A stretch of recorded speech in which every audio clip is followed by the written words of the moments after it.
কানা ছেলের নাম পদ্মলোচন। কথাটা আজকে মনে পড়ছে কেন বলুন তো? আর.জি. কর medical college hospital super speciality hospital, কলকাতার বিখ্যাততম হসপিটালগুলোর মধ্যে একটা। আপনি যদি আঙুলের করে গোনেন পিজি, শম্ভুনাথ পণ্ডিত, আর.জি. কর মেডিকেল কলেজ হসপিটাল, নীলরতন সরকার হসপিটাল, অবশ্যই আর.জি. কর মেডিকেল কলেজ হসপিটাল আসবে প্রথম 5টার মধ্যে। সেই সুপার স্পেশালিটি হসপিটালে সেখানে আবার রোগী কল্যাণ সমিতি আছে, সেখানে আবার যিনি সুপার টুপার আছেন তারা খুব একদম রাজ্যের মুখ্যমন্ত্রী খুব প্রিয় পাত্র তারা। সেই আর.জি. কর মেডিকেল কলেজে সেমিনার রুমে রাত্রির 3টে থেকে 6টা একটা নৃশংস অপরাধ সংগঠিত হলো। আর সেই অপরাধ সংগঠিত হওয়ার পর অপরাধীদের ধরার দিকে এখন সরকারের মন। অপরাধীদের আমরা ধরবই, আমরা যেভাবে হোক ফাস্ট ট্র্যাক কোর্টে নিয়ে যাব, দ্রুত তদন্ত শেষ করে দ্রুত বিচার প্রক্রিয়া শেষ করব, সব হবে। কিন্তু 31 বছরের যে কন্যা, চেস্ট মেডিসিনে অত্যন্ত কৃতী একজন ছাত্রী, তার ধরে প্রাণটা কি ফিরে আসবে? তার দেহ তো বিলীন হয়ে গেছে পৃথিবী থেকে, তার বাবা মার তারা সন্তানকে হারিয়েছেন। একটা সরকার, একটা প্রশাসন যদি অপরাধীদের স্পেস দেয়, সেটাই হচ্ছে আলোচনার মূল টেক্সট হওয়া উচিত। দেখুন, অপরাধী অপরাধ মনস্ক হলে অপরাধ করবে। সেই অপরাধীকে আপনি একটা সরকারি হসপিটালের 4তলায় সেমিনার রুম পর্যন্ত পৌঁছতে স্পেস দিচ্ছেন। সে স্পেসটা কে দিল? হসপিটাল কর্তৃপক্ষ? হাসপাতালের সুপার কিংবা তার প্রিন্সিপালকে ইমিডিয়েটলি বরখাস্ত করা উচিত ছিল না? শোকজ করা উচিত ছিল না স্বাস্থ্য ভবনের? করবেন কি করে? স্বাস্থ্য ভবনেরই তো তারা লোক। ফলত আলটিমেটলি অপরাধী ধরা পড়েছে, হয়তো তার নাম শোনা যাচ্ছে সঞ্জয় রায়, তিনি আবার সিভিক ভলেন্টিয়ার, তিনি বিনীত গোয়েলের পুলিশ টিমের মধ্যে তিনি কাজ করেন। তো সেই কলকাতা পুলিশের টিমের মধ্যে সিভিক ভলেন্টিয়ার তিনি ধরা পড়েছেন। তিনি ঠিক না ভুল, তাকে সাজানো হয়েছে না তিনি অরিজিনাল অপরাধী? ধরে নিচ্ছে অরিজিনাল অপরাধী। ফলত তিনি এই মুহূর্তে তার পুলিশ কাস্টাডিতে আছে, তাকে জিজ্ঞাসাবাদ চলছে, তিনি হয়তো অপরাধ কবুল করবেন, তার একটা শাস্তি হবে, সব হবে। কিন্তু যে বাবা মা সন্তান হারালো, একটু ভেবে দেখুন তো, সেই জায়গায় নিজেকে বসান্ত, সেই বাবা মা কি সন্তানকে ফেরত পাবে? বহুদিন ধরে দেখুন, আমি নিজেই সরকারি হসপিটালগুলোতে বিভিন্ন কারণে যাই, আমার পরিচিত লোকজন যারা ভর্তি থাকেন, কখনো ডাক্তারদের সঙ্গে কথা বলতে আমি বিভিন্ন সময় যাই। সরকারি হসপিটালের সিকিউরিটি ব্যবস্থা বলে কিছু নেই। চৌপাট করে দিয়েছেন মমতা বন্দ্যোপাধ্যায়, রাজ্যের স্বাস্থ্যমন্ত্রী, মুখ্যমন্ত্রী নন, স্বাস্থ্যমন্ত্রী। চৌপাট করে দিয়েছেন। সমস্ত জায়গায় ঠিকাদারি এজেন্সির আন্ডারে কিছু লোক তুলে বসিয়ে রেখে দেওয়া হয়, দাদার লোক, দিদির লোক, কাউন্সিলরের কোটার লোক, চেয়ারম্যানের লোক, এমএলএ লোক, এমপির লোক, তৃণমূল কংগ্রেসের লোক, তারা সেখানে ডিউটিরত অবস্থা থাকে। তাদের ধরে কটা প্রাণ আছে বলুন তো? একজন সিভিক ভলেন্টিয়ার ঢুকবে তাকে আটকানোর জন্য? আচ্ছা, প্রশ্নটা হচ্ছে সিভিক ভলেন্টিয়ার কী করে অ্যাটেন্ডেন্টের কাজ করেন? তিনি তো সিভিক ভলেন্টিয়ার, তাহলে মাইনে ঠিকঠাক তিনি পান না বলে অ্যাটেন্ডেন্টের কাজ করেন। আর সেই অ্যাটেন্ডেন্টের কাজ করতে করতে নজরে পড়েছেন এই ডাক্তার, যাকে হত্যা করা হলো। যদি ঘটনা তো তাই বলছে। প্রশ্নটা হলো, সরকারি হসপিটালে সিকিউরিটি ব্যবস্থাকে কেন চৌপাট করেছেন?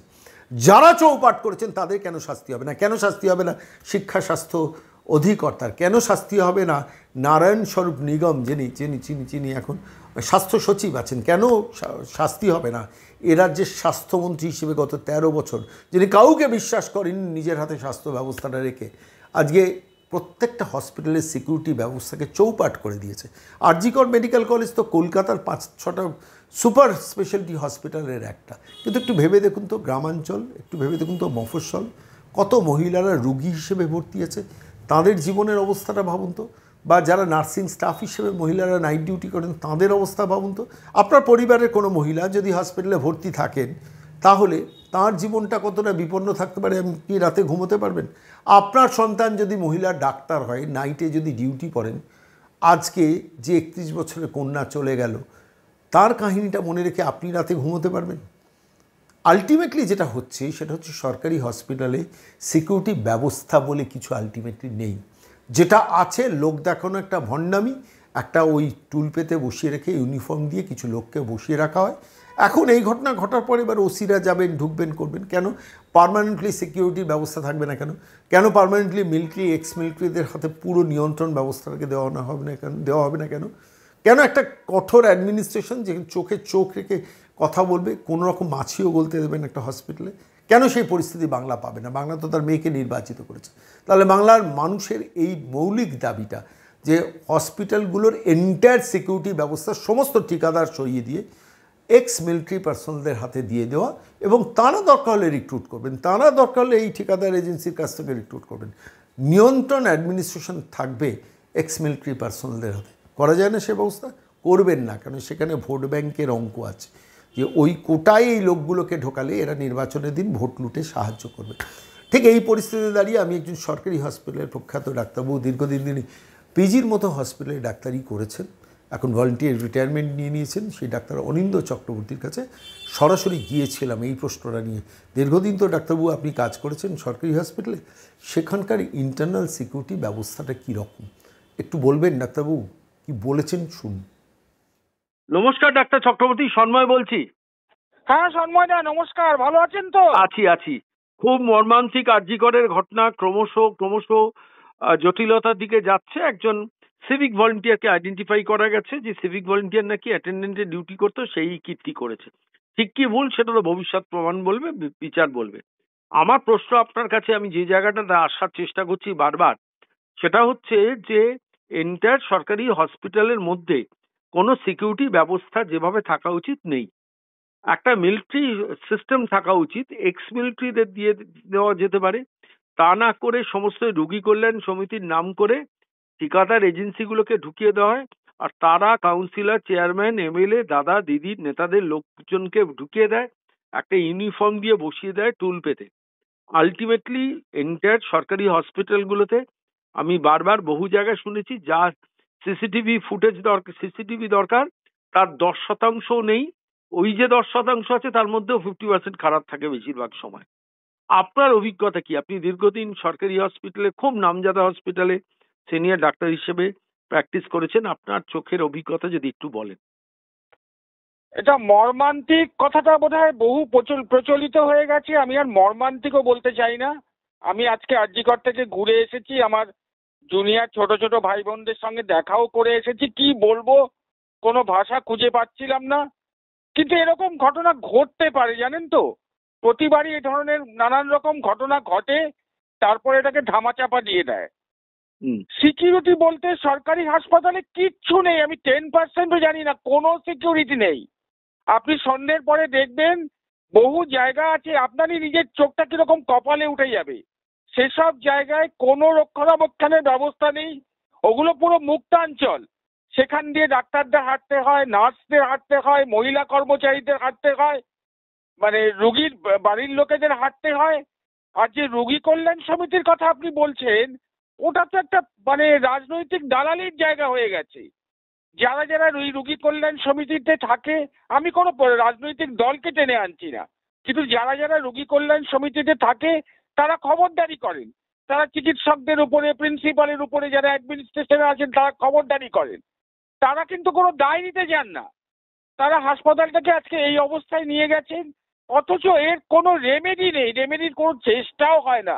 এতদিন হয়ে গেল, বারংবার বলা হয়েছে, বিভিন্ন ঘটনায় কোনো রেমেডির চেষ্টা হয় না। অদ্ভুত ব্যাপার। আর সিসিটিভি 10%ও আছে কিনা আমি জানি না, কটা জায়গায় আমি তো সিসিটিভি দেখতে পাই না। আমি যেসব হাসপাতালে কাজ করেছি, সবচেয়ে বেশি কাজ করেছি পিজি হাসপাতালে। আপনি বিভিন্ন জায়গায় গিয়ে দেখবেন কি ভয়ঙ্কর অবস্থা থাকে সন্ধ্যের পরে, যা কিছু যে কোনো সময় হতে পারে, কারুর কোনো সিকিউরিটি নেই।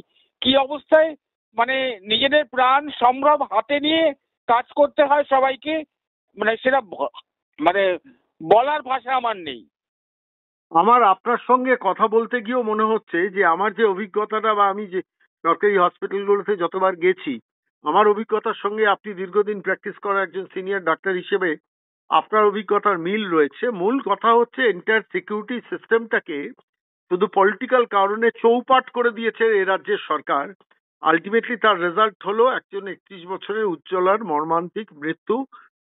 যিনি ডাক্তার হতে পারতেন, যিনি প্রফেশনালি খুব কোয়ালিটির একজন নাগরিক হতে পারতেন, তিনি পৃথিবীতে থাকলেন না। এখন অপরাধী ধরা চলছে। আমি একটা খুব স্পেসিফিক প্রশ্ন, আপনি খুব সেন্সিটিভ মানুষ হিসেবে আমি আপনাকে করছি। আচ্ছা, অপরাধী ধরাটাই কাজ, নাকি অপরাধীকে বিচরণ করার জন্য যারা জায়গা করে দিয়েছেন তাদের আইডেন্টিফাই করে ক্ষমতা থেকে নামানোটা প্রধান কাজ? আপনি কোনটা মনে করেন? এটা তো একদম বেসিক কথা সন্ময়দা। আমাদের অপরাধ যাতে না ঘটে, অপরাধের জমি যাতে তৈরি না হয়, সেটা করতে হবে।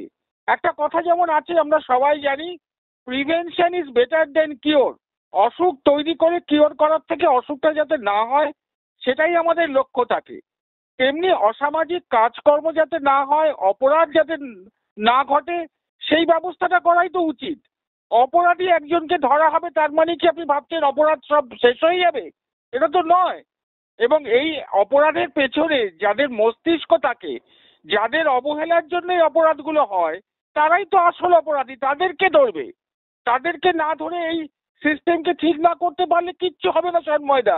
আপনি 7 দিন পরে গিয়ে দেখবেন আবার যে কে সেই অবস্থা। আপনি নিজে যান, ডাক্তারবাবু আমি অনেকটা আপনাকে সঙ্গে করে নিয়ে যাব, দেখবেন যে কে সেই অবস্থা। অনেকটা ডাক্তারবাবু এরকম সেই ঘটনা রকম বছরের পর বছর ঘটে চলেছে, অথচ কিচ্ছু হয় না, কিচ্ছু হয় না।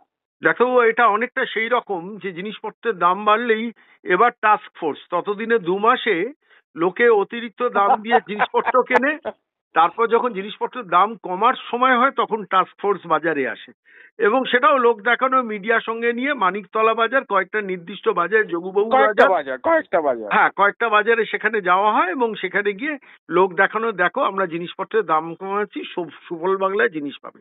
এটাও সেই রকম। এখন দেখবে না আগামী 1 মাস মাঝে মাঝে মিডিয়াকে খবর দেওয়া হবে যে সিপি রাত 2টোর সময় এনআরএস হসপিটালে ঢুকছেন সিকিউরিটি ব্যবস্থা দেখতে। এটা চলবে 1-1.5 মাস, পুজো আসবে, পুজো চলে যাবে, আবার এই ধরনের ঘটনা রিপিটেশন হবে। অনেক ধন্যবাদ ডাক্তারবাবু সঙ্গে থাকার জন্য। আপনার অভিজ্ঞতাটা আমার দরকার ছিল জানার। আপনি পিজির মতো হসপিটালে ধন্যবাদ সন্ময়দা, আপনি এরকম প্রতিবেদন করুন, আপনার থেকে আমরা সমৃদ্ধ হই।